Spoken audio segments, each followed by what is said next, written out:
உதயநிதி ஸ்டாலின் பேசின சில வார்த்தைகளை உங்க முன்னாடி நான் பேசுறேன்.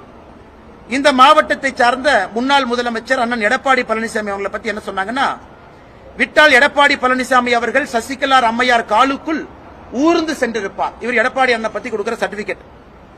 எடப்பாடி பழனிசாமி மோடியை பார்த்தால் படுத்து விடுவார், அமித்ஷாவை பார்த்தால் படித்திடுவார், சசிகலா அம்மாவை பார்த்தால் முட்டி போடுவார்.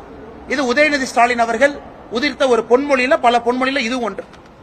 2016 உதயநிதி ஸ்டாலின் அவர்கள் போட்ட ஒரு ட்வீட்டை காட்டுறேன். இதுல பாருங்க, மதிப்புக்கு மீறிய புரட்சி தலைவி அம்மையார் ஜெயலலிதா அவர்கள் இருக்கிறாங்க, அது பக்கத்துல ஒரு சினிமா நடிகை இருக்கிறாங்க.